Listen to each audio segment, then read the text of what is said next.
Para desatrancar la política de Jaén, tenemos a Miguel Segovia.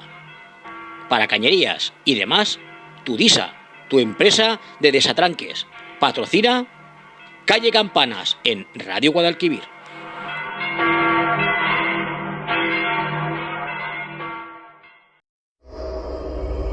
Onda Jaén Radio, la voz del Santo Reino.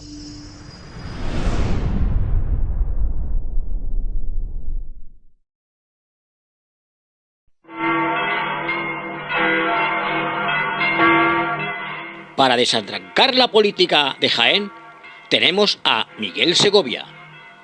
Para cañerías y demás, Tudisa, tu empresa de desatranques.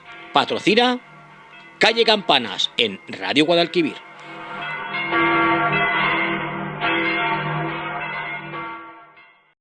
Buenos días, queridos amigos y amigas de Radio Guadalquivir.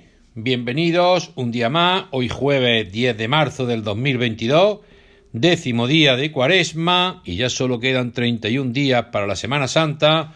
Como os decía, bienvenidos un día más a este programa Calle Campana que emitimos a través del 106.2 de la frecuencia modulada y que después podéis escuchar a través de los podcasts gratuitos que Radio Guadalquivir dispone en las redes sociales.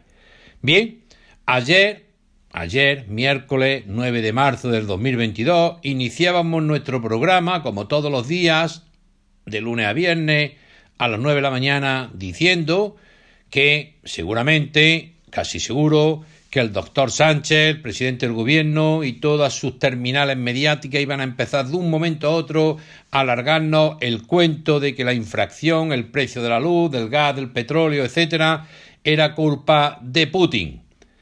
Así empezábamos el programa de ayer, día 9. Bueno, pues inmediatamente, me imagino que a la media hora o a la hora de decir esto, se inició en el Congreso de los Diputados, en la carrera de San Jerónimo, se inició la sesión de control al gobierno por parte de la oposición. Y la primera pregunta que hizo una diputada, creo recordar, Cuca Gamarra, del Partido Popular, hacia al presidente del gobierno, que cuál era su postura con respecto a todo esto, que qué pensaban hacer, etcétera. Las típicas preguntas que se hacen al control del gobierno. Pues bien, sobre las 9:30, 10 y cuarto, el presidente del gobierno nos contaba esto. Señoría, yo creo que si vemos la evolución del precio del gas y por tanto de la energía durante este último año, podemos constatar que Putin llevaba más de unos meses preparando la guerra en Ucrania. Esto es así, señoría. Yo sé que para ustedes todo es culpa de Sánchez, pero es así, señoría. Ya está, señorías. Todo es la culpa de Putin.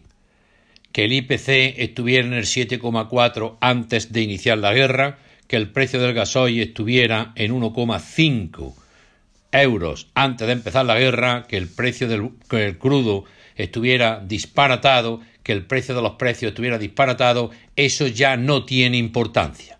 Ya a partir de ahora todo es Putin. Antes la culpa era de la pandemia y ahora es de Putin, de Vladimir Putin. Ya lo saben ustedes. Y a partir de ahora ya verán como en todas las televisiones y en todas las radios subvencionadas, ese es el mensaje que nos van a trasladar día tras día. Bien, hablar del petróleo, el gas, la luz, en este programa puede servir de poco porque lo conocen ustedes perfectamente mejor que yo y lo están sufriendo día a día en sus bolsillos.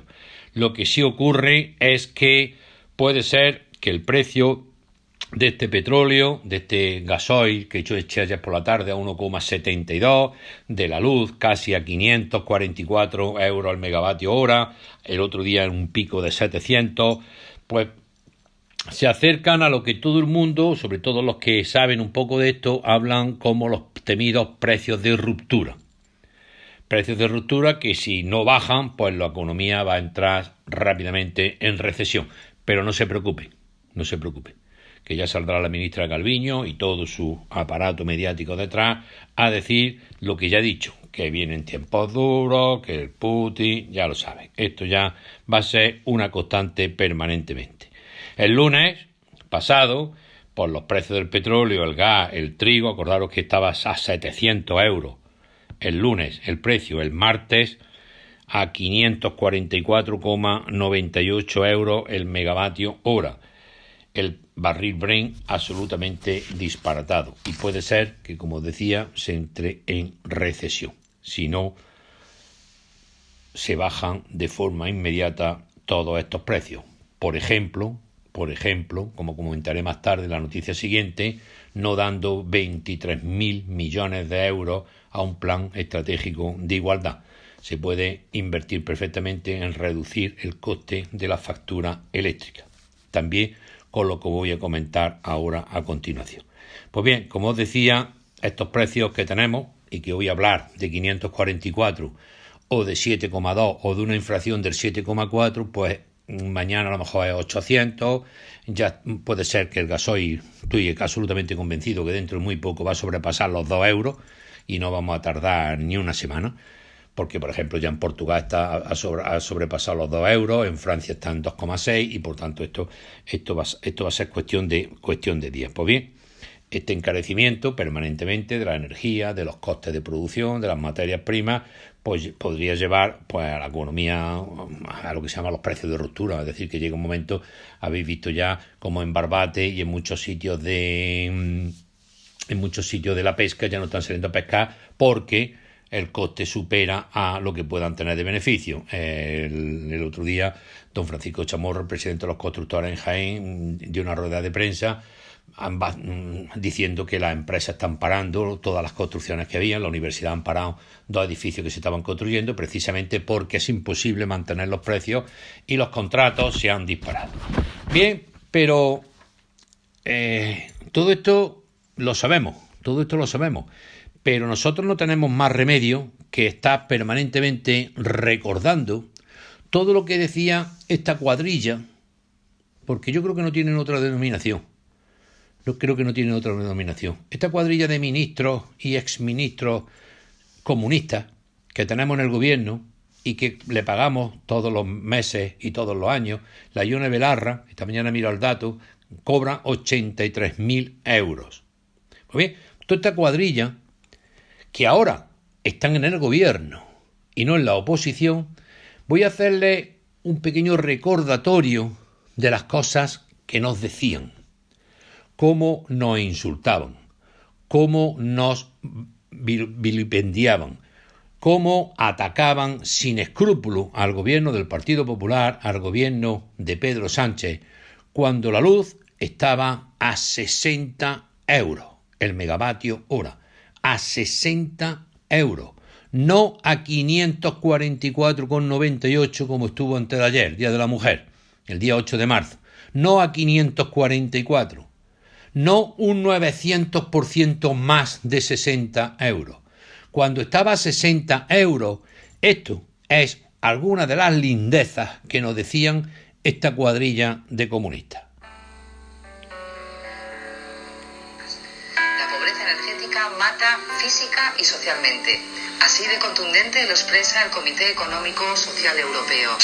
Podemos decir que la pobreza energética es la dificultad, incluso la incapacidad de poder mantener el hogar a una temperatura adecuada y poder disponer de servicios de energía básicos como es la iluminación, como es la cocina, como es el uso de electrodomésticos o como es el agua caliente. Hay mucha literatura médica que certifica que vivir de una manera continuada en un hogar con una temperatura inadecuada genera enfermedades, agrava enfermedades ya existentes y provoca muerte. Ni más ni menos que la Organización Mundial de la Salud dice que el 30% de las muertes sobrevenidas en invierno, en los meses de invierno, están relacionados con la pobreza energética. Si echamos las cuentas, en nuestro país aproximadamente 7.000 personas mueren al año relacionadas con la pobreza energética. Es tan brutal la afectación a la salud de las personas que cualquier otra consideración de la pobreza energética la hace palidecer. Pero es necesario también visibilizar que la pobreza energética genera exclusión social, afecta a la higiene, al no disponer de agua caliente, afecta al rendimiento escolar, y esto está muy documentado, afecta a la inserción de las personas en el mundo laboral. Como es difícil de intuir estas afectaciones de exclusión social, para muestra un botón. A nuestros hijos, a nuestras hijas, en el colegio es muy habitual que los manden deberes, que tengan que imprimir o que tengan que buscar información en internet. Imaginaros, poneros en la cabeza de estos niños, de estas niñas, que a lo largo de todo el curso escolar se ven tremendamente afectados en una edad, en una etapa de la vida fundamental para la inserción en la esfera social. ¿Y de qué cifras estamos hablando en España? El último informe de la Asociación de Ciencias Ambientales arroja una cifra demoledora. 7 millones de personas tienen serias dificultades de abordar sus pagos de sus facturas energéticas. Por lo tanto, esto es una emergencia social. Esto es lo que nos decían los chicos, la cuadrilla de Podemos, cuando el precio de la luz estaba a 60 euros, no a 544, a 60. Pero claro, gobernaba Mariano Rajoy, gobernaba el Partido Popular, y 7.000 personas morían al año como consecuencia de la pobreza energética, cuando el precio de la luz estaba a 60 euros. Y además insistían en que el 30% de las muertes que se producían, unos 7 millones de personas, era como consecuencia de la pobreza energética y que por tanto era una emergencia social, cuando el precio eran 60 euros. Entonces, ¿cómo lo denominamos ahora que está 900 veces más que antes, que está a 544,98, por no decir 700? Pero en fin, vamos a quedarnos con el dato del Día de la Mujer, 544,98. Y además aprovechaban la campaña de Navidad, cuando gobernaba el Partido Popular, cuando gobernaba el señor Rajoy en diciembre del 2019, para lanzar este vídeo a los hogares españoles. Este invierno más de 5 millones de personas van a pasar frío en sus hogares por no poder pagar la factura de la luz. La pobreza energética es responsable de un número de muertes por año muy superior a las producidas por accidentes de tráfico. Las políticas del PP y del PSOE han impuesto la ley del salvaje oeste de las eléctricas, triplicando la pobreza energética desde 2007. Mientras cortaban la luz a cientos de miles de familias, a cientos de miles de hogares, exministros y expresidentes de nuestro país se sentaban en los consejos de administración de las empresas eléctricas, en lo que supone el mayor caso de puertas giratorias que hemos vivido en España.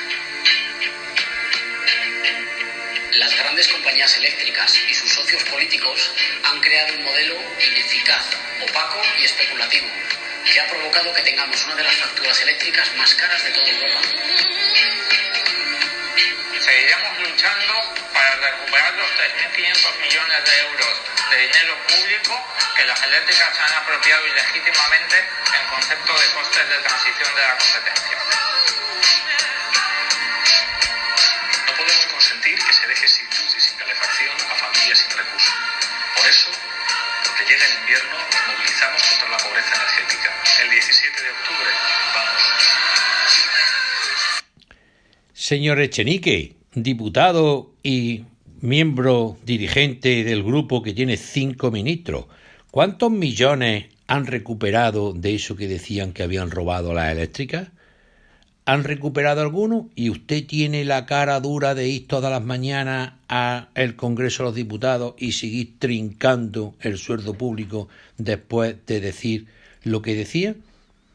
¿Y por qué a su socio de gobierno, al señor Sánchez, no le han recriminado que el señor Carmona, este tertuliano que teníamos todos los días impartiendo doctrina y actos de fe en todas las plataformas, ha sido recientemente colocado en el Consejo de Administración de Iberdrola? ¿Y por qué no le dice usted a su socio, el doctor Sánchez, que la exministra Beatriz Corredor, ministra de Vivienda con Zapatero, gana 464.000 euros como presidenta de Red Española, es decir, 38.000 euros al año más o menos, que es un poquito menos que lo que cobraba el otro socialista, también presidente de Red Eléctrica, el otro ministro Jordi Sevilla, que cobraba la no despreciable cifra de 42.000 euros al mes. Pero continuamos porque tenemos que seguir escuchando esta cuadrilla, porque no podemos dejar de escuchar lo que nos decía ahora otra iluminada, la Carolina Vescanza. Una buena amiga me contó que sus hijos le pidieron acostarse con la ropa puesta. Pasaban tanto frío por la mañana que preferían dormir con la ropa del cole y no tener que cambiarse a las 8 de la mañana. Hace ya mucho tiempo en las plazas y las calles de este país le dijimos a los de las eléctricas y a los perros que tienen en las instituciones que no queríamos que estas cosas pasaran. Por eso el próximo 17 de octubre nos vamos a concentrar en la lucha contra la pobreza, en la lucha contra la pobreza energética. Nos vemos a las 7:30 de la tarde en la plaza del 2 de mayo. ¡Vamos! Pues bien, esta impresentable ya la acaban de oír ustedes, las eléctricas y los perros que tienen en las instituciones. Yo me voy a callar de momento el calificativo que yo le dedicaría a esta señora Carolina, pero como me imagino que todos ustedes lo tienen en la cabeza exactamente igual que yo, me voy a callar como una puerta cerrada. Seguimos. Ahora el pateapolicías, el diputado Alberto Rodríguez, que agredió a un policía, que lo hinchó a patada a un policía y que lo han echado de diputado y ahora está en Canarias vendiendo pulseras. Bien sencillo. Las luchas colectivas nos han demostrado en multitud de ocasiones cómo es imposible cambiar leyes sin que haya una gran presión popular detrás, sin que haya una gran movilización popular detrás. Organizándonos en cada pueblo y en cada barrio, este invierno vamos a conseguir que las grandes compañías eléctricas que ganan mucho dinero y sus amiguitos del poder político no le puedan cortar la luz a nadie. Por eso estamos convocando para el 17 de octubre con el lema bien claro: este invierno nadie sin luz, porque solo en el pueblo confiamos. Vamos. Bien, y para concluir, como no, al jefe, el de la coleta, Coleta Borroca, el expresidente del gobierno don Pablo Iglesias Turrión, que es excelentísimo y encima tiene la medalla de Carlos III, no lo perdáis. ¿Ve? Pues ahí tenéis un breve corte de los miles de disparates que ha dicho. A lo mejor no estaría mal que alguna vez guardáramos minutos de silencio en sede parlamentaria por las víctimas de la pobreza energética. Y además le aplaudían. ¿Me quiere usted decir, señores de Podemos y señores socialistas, cuántos minutos de silencio se han guardado en estos últimos años como consecuencia de esa pobreza energética? Les recuerdo, todo este pequeño pool que le he confeccionado, sacando estas declaraciones de un sitio y de otro, de las páginas, distintas páginas web que nos ofrece Internet, pues era todo a 60 euros. Imagínense si estos chicos o esta cuadrilla estuviera en la oposición y el que estuviera gobernando con 544,98 euros el megavatio hora fuera el Partido Popular.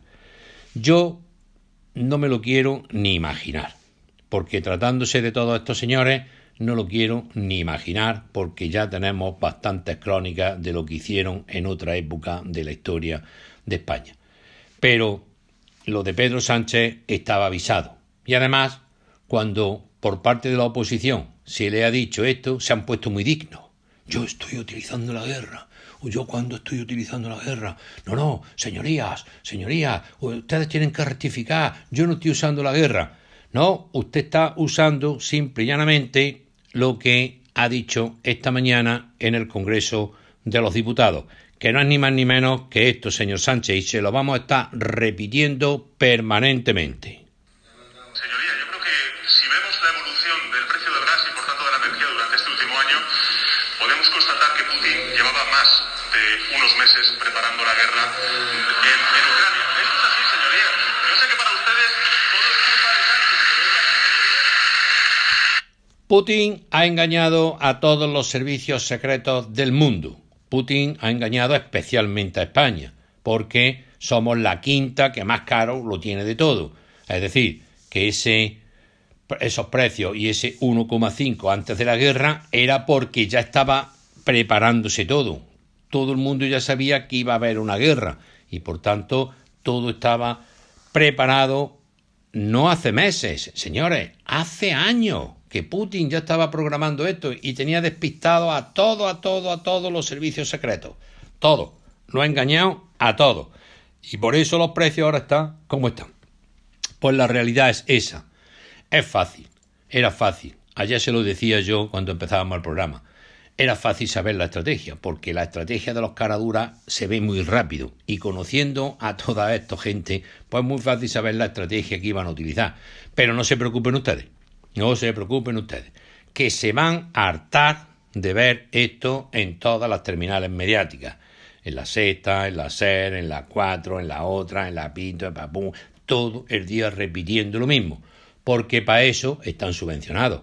Acuérdense que en la pandemia a estas empresas, Mediaset, etcétera, etcétera, que tienen beneficios millonarios, les regaló otros 100 millones de euros en la pandemia el doctor Sánchez y los socialistas para que hablaran bien de ellos. Se lo decía ayer, en eso son de envidiar, son la manipulación permanente, el criterio cambiante permanente. Por tanto, muchas veces no entiendo yo a la oposición en el Congreso y en otros sitios cómo nos adelantan a cualquier estrategia, porque averiguar el comportamiento de este personaje es relativamente fácil. Es relativamente fácil porque se sabe y se está viendo a priori. No es que nosotros o yo sea más listo que ninguno de ellos, pero es muy fácil saber por dónde van a ir los tiros, porque cuentan con todo ese aparato mediático que desde las 6 de la mañana hasta las 12 de la noche están martilleando permanentemente. Lo que pasa es que yo, como siempre, confío en la gente, en la inteligencia de la gente, y que sepan ver lo que eran capaces de decir y lo que no son capaces ahora de decir.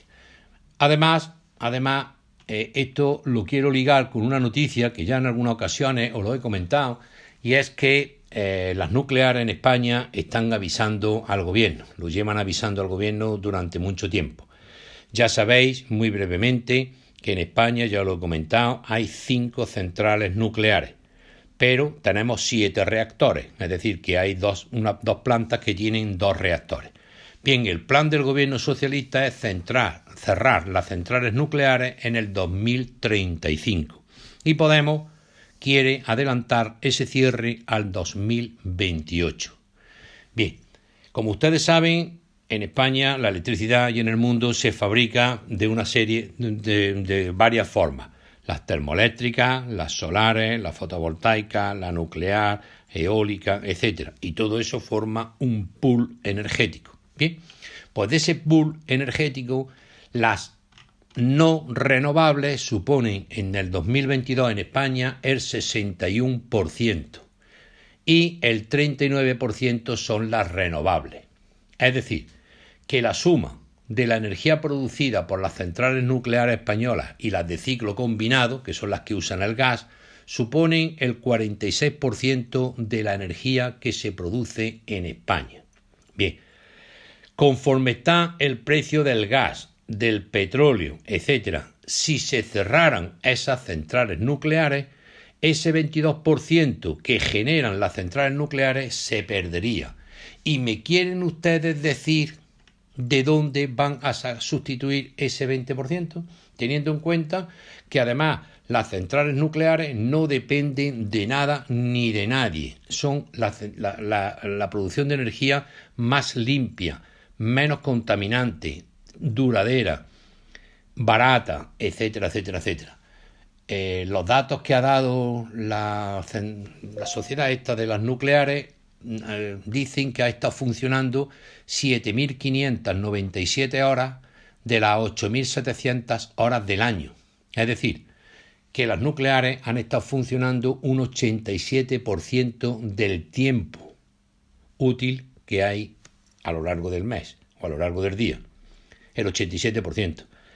En el verano, si no hay viento, la eólica se viene abajo. Si el tiempo está nublado, la fotovoltaica se vienen abajo. Esto es una energía limpia, barata, duradera, continua. Está siempre fabricando energía. Os voy a dar un dato para todos los ecologetas estos que tenemos en España, que además se lo explico bien claro a mi alumno.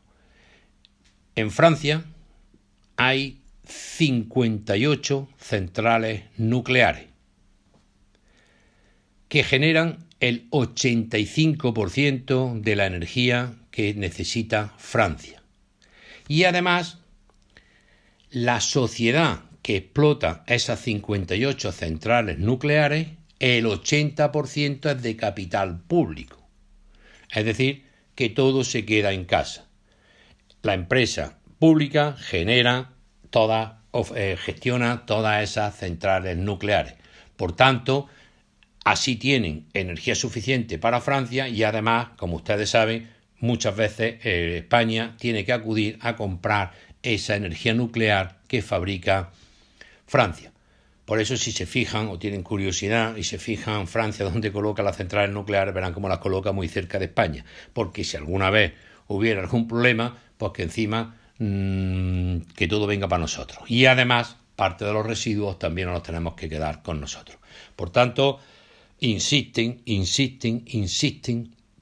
en ese ecologismo desmedido, cuando la realidad es muy fácil. No se puede estar dependiendo de gas y petróleo porque hay otras alternativas, porque el gas y el petróleo se pueden terminar, se pueden agotar, mientras que las centrales nucleares es cuestión de enriquecer un poco el uranio y es suficiente. Pues nada, no quieren por ese falso ecologismo y porque, claro, en España el tema nuclear está absolutamente demonizado. Que no para los franceses, que no para Finlandia, que no para Noruega, que no para el resto de los países europeos que tienen muy claro lo que tienen que hacer.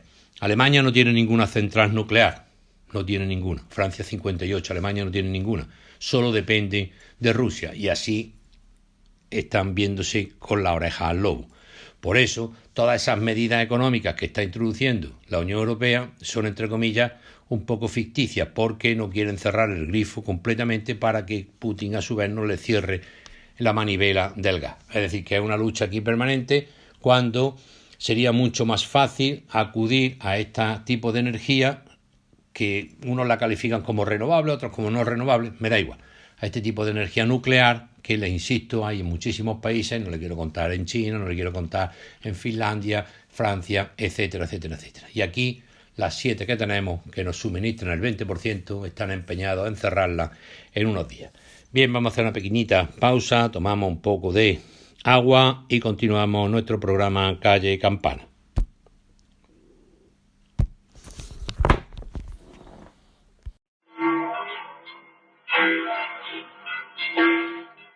Para desatrancar la política de Jaén, tenemos a Miguel Segovia.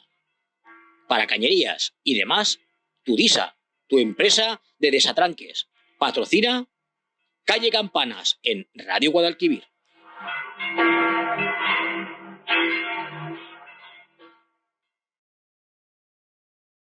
Y continuando analizando las noticias y las fechorías que cada día nos encontramos en el gobierno del doctor Sánchez, y me veréis que siempre insisto mucho en lo de doctor. Todo el mundo que me escucha y que lo sea sabe lo que supone realizar una tesis doctoral. Primero hay que terminar una licenciatura, o en este caso ya ser graduado, y a continuación dedicar 3, 4, 5 años de tu vida, especialmente las de ciencias, para realizar una tesis. Años de esfuerzo, sacrificio, constancia, dedicación y prácticamente estar volcado en eso. Y a los 4 o 5 años se puede obtener una tesis doctoral después de pasar un examen y una prueba que te habilite para eso. Bien, como todo el mundo sabe, el doctor Sánchez no tuvo que pasar por ese calvario investigador, porque su tesis fue rápidamente ejecutada y su tesis fue rápidamente leída y su tesis fue rápidamente concedida, el cum laude, como no podía ser de otra manera. Pues bien, el martes pasado se celebró un Consejo de Ministros y fue aprobado el Plan Estratégico para la Igualdad Efectiva de Mujeres y Hombres en 2022-2025, con un coste de 20.319 millones de euros. ¿Qué pasa cuando se dan cifras absolutas? Cuando se dan cifras absolutas cuesta mucho trabajo el intentar visualizar qué supone ese dinero. Por eso a mí siempre me gusta hacer comparaciones para tener un punto de referencia y saber la magnitud real de ese dinero. Pues, por ejemplo, por comparar, El Estado ingresó el año pasado 10.507 millones en los impuestos de hidrocarburos. Por tanto, el ministerio de la señora Montero, ministra de Cuota Marital, se va a llevar ni más ni menos que 2 veces todo lo que ingresa el Estado por impuestos de los hidrocarburos. Bien, es un plan que muy ambicioso, según dice la ministra, que marca la hoja de ruta del gobierno para conquistar la igualdad real y efectiva entre los hombres y las mujeres.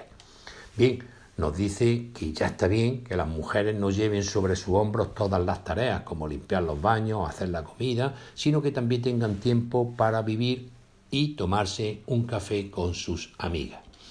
Y por seguir con las comparaciones, todo el conjunto de medidas que se aprobaron hace poco en el Consejo de Ministros y en el Parlamento para intentar abaratar la factura de la luz, algo que no han conseguido, como todo el mundo sabe, la rebaja del IVA del 21 al 10%, la reducción del impuesto especial eléctrico del 5,11 al 0,5%, la suspensión del impuesto por la generación de electricidad, que estaba gravado con un 7%. Bien, pues todo ese conjunto de medidas que adoptaron reducen la factura de la luz 6.000 millones. 6.000 millones. Hasta 20.319 millones supone prácticamente el triple de millones que se va a llevar el ministerio de la señora ministra de Igualdad. Con esta dotación de este plan feminista, pues, por ejemplo, se podrían pagar 2 meses las pensiones, que están en torno a unos 9.500, 9.600 millones, teniendo en cuenta que esa es la nómina más o menos del mes. El Ministerio de Igualdad siempre ha estado en el centro de la polémica por los gastos que está generando. Es que esto es inaudito en el tiempo que nos está cayendo. El departamento de la ministra Irene Montero cuenta con una dotación presupuestaria de 525 millones para este año. Ya se le han incrementado otros 60 o 70 millones con respecto al año pasado, para pagar las nóminas de todo ese séquito de altos cargos de la ministra, todas las mujeres, por supuesto, supone un desembolso de 1.500.000 euros más o menos para las arcas públicas todos los meses. Es decir, esto es un desmán detrás de otro. Pero claro, el problema es que este despilfarro se acompaña pues con lo que estamos viendo, con una inflación en el 7,4%, con 3,11 millones de personas que están en el paro, con un precio de la luz absolutamente desmedido, como antes hemos comentado. Pues bien, seguimos despilfarrando, y sería una buena manera, por ejemplo, invertir ese dinero en construir una planta nuclear para aliviar ese coste energético. Con ese dinero se podría pagar incluso, como he comentado antes, varios meses de pensiones. Bien, esto es lo que tenemos, esto es lo que nos queda por delante, porque esto intuyo que va a ser el día a día de este gobierno, que solo piensa en despilfarrar el dinero y enfrentar a una parte de la sociedad con otra parte de la sociedad, que es lo que desde el principio quería.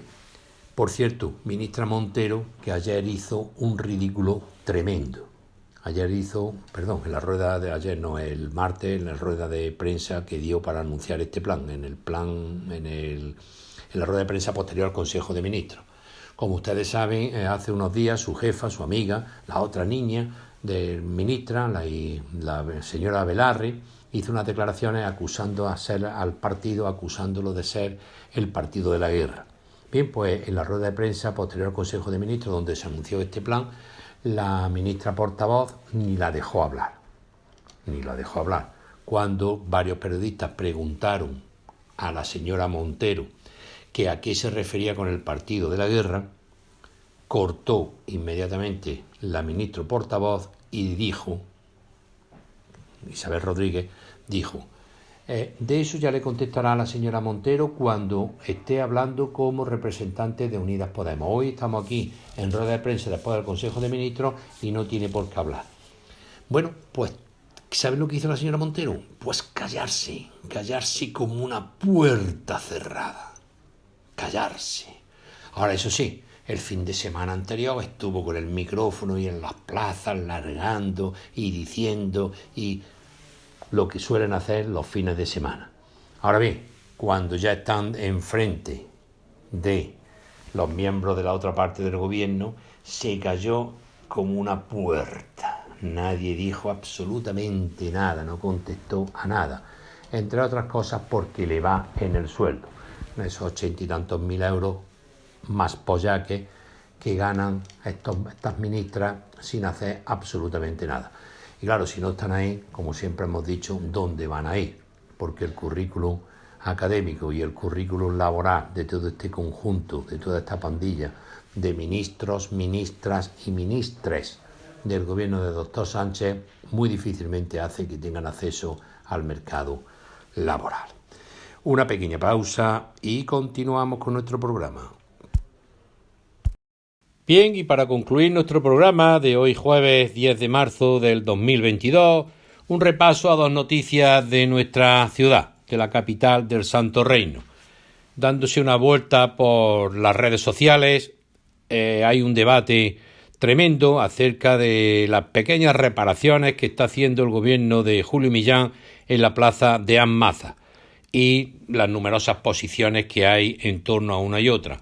Pero lo que sí está claro es que si van ustedes a verla y si además tienen la oportunidad de ver la foto aérea que hay, me imagino que sacada desde el edificio de Hacienda, la verdad es que la chapuza es monumental.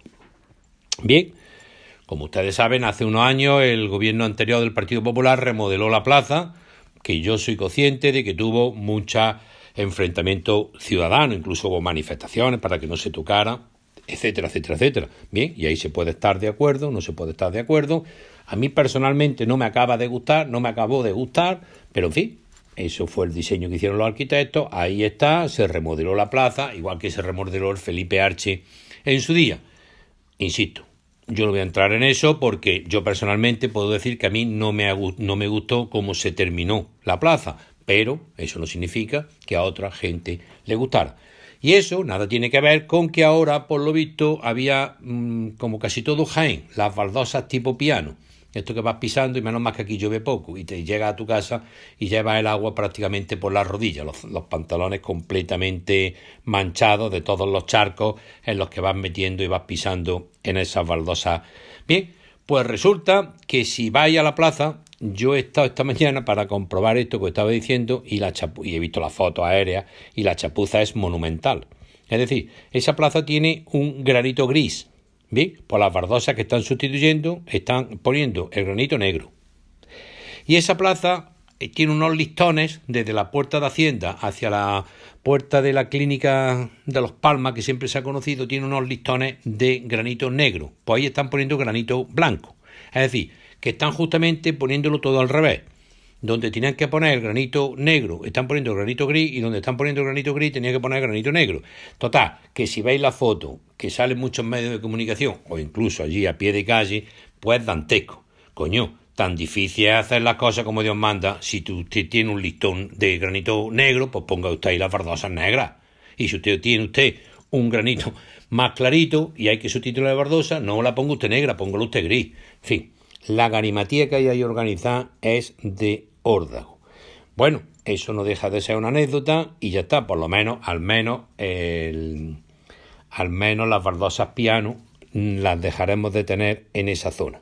Bien, y otra noticia que también, no una noticia, un comentario, y os animo a que si tenéis tiempo os deis un paseo. Os deis un paseo por lo que se llama, o que conoce todo el mundo, el barrio del Almendral.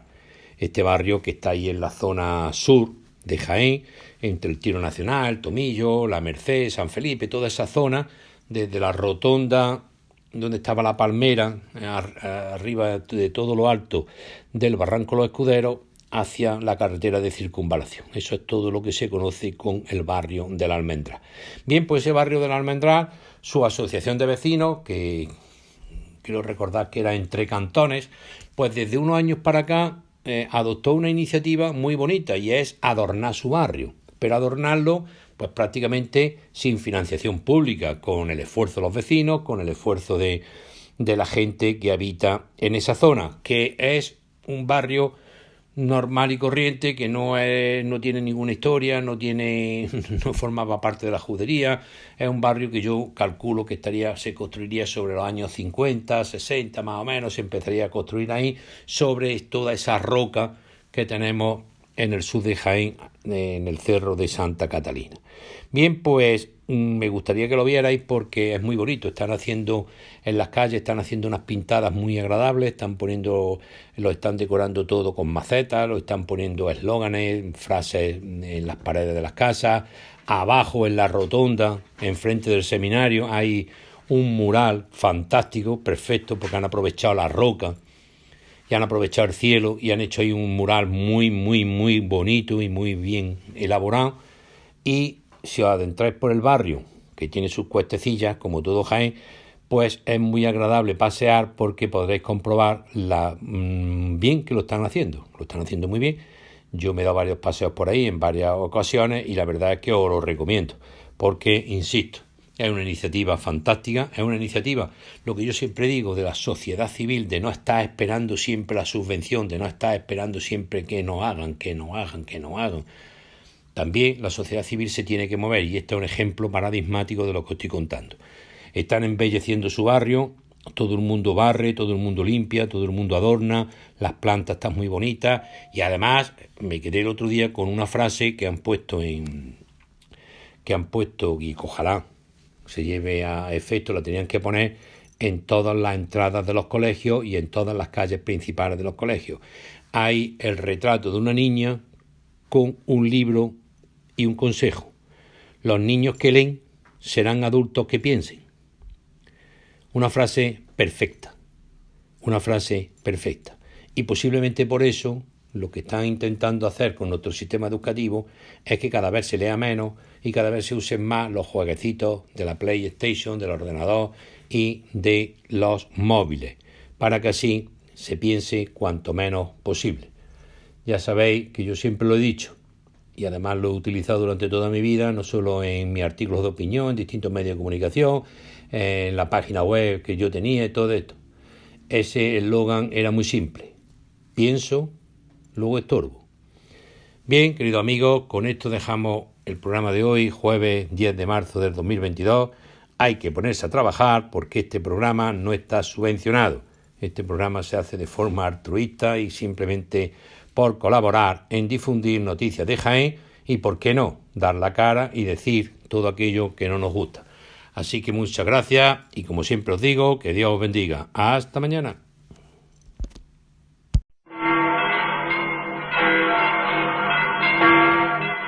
Para desatrancar la política de Jaén, tenemos a Miguel Segovia. Para cañerías y demás, Tudisa, tu empresa de desatranques. Patrocina Calle Campanas en Radio Guadalquivir.